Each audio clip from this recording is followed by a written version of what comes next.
Information اب کے ناظرین السلام علیکم، میں ہوں آپ کا ہوسٹ طیب منور۔ ناظرین گرامی، آج ہے 1 جنوری 2022 اور آپ تمام سب لوگوں کو میری طرف سے نیا سال کی شبھ کامنائیں۔ ناظرین گرامی، آج کی بہت بڑی تہلکہ خیز خبر لے کر آپ کی خدمت میں حاضر ہوا ہوں، تو آپ سے چھوٹی سی گزارش ہے کہ آپ نے ویڈیو کو شروع سے لے کر اینڈ تک پورا دیکھنا ہے۔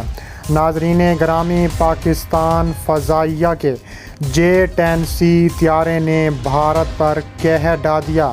پاکستان فضائیہ کے J-10C لڑاکا طیارے اور انڈین رافیل LOC پر آمنے سامنے آ گئے۔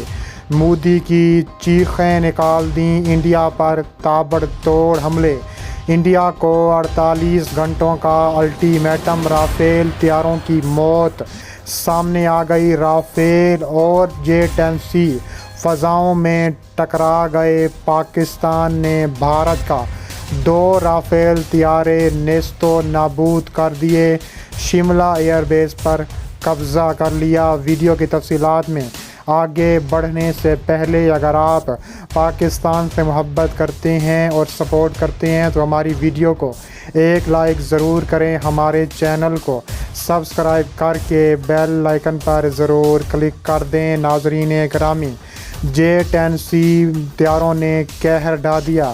پاکستان کے J-10C طیارے اور رافیل فضاؤں میں ٹکرا گئے۔ J-10C طیاروں کی تابڑ توڑ بمباری نے 2 رافیل طیارے ملیہ میٹ کر دیے۔ فضاؤں میں گھمسان کی جنگ، انڈیا ٹوٹ پڑا۔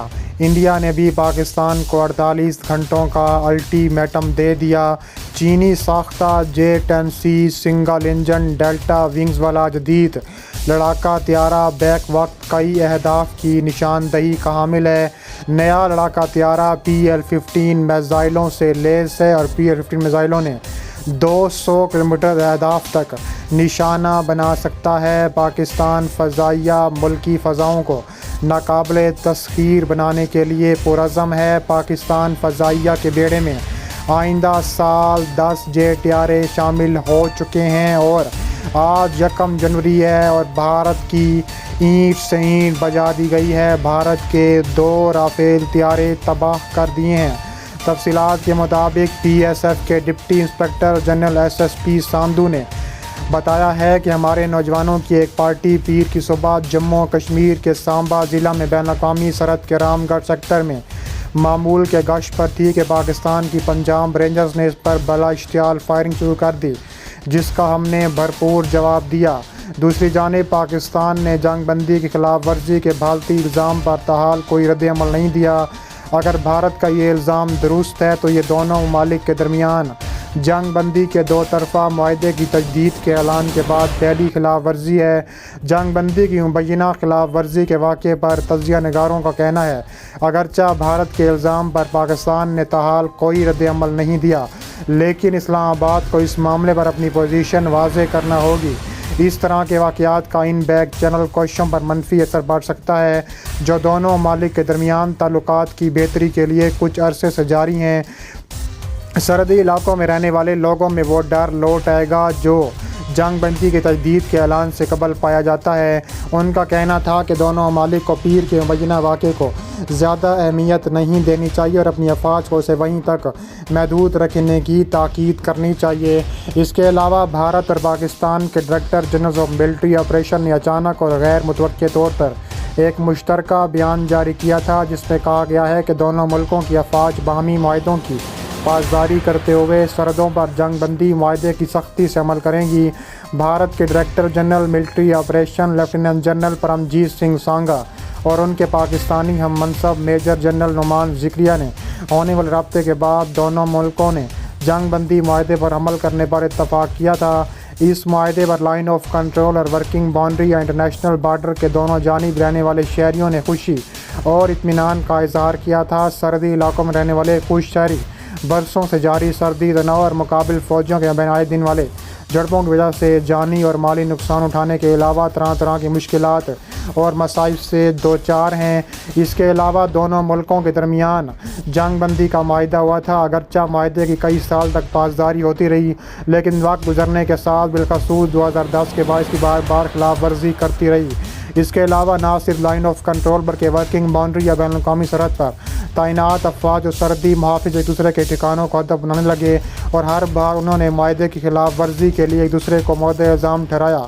کراس بارڈر فائرنگ کے واقعات میں دونوں ملکوں کی افواج اور سرحدی محافظوں کو جانی نقصان اٹھانا پڑ رہا تھا۔ اس کے علاوہ سب سے زیادہ لائن آف کنٹرول کے قریب واقع علاقے اور ان کے مکین متاثر ہو رہے تھے۔ فائرنگ کے ان واقعات میں دونوں جانب کے سینکڑوں شہریوں کی جانیں گئیں۔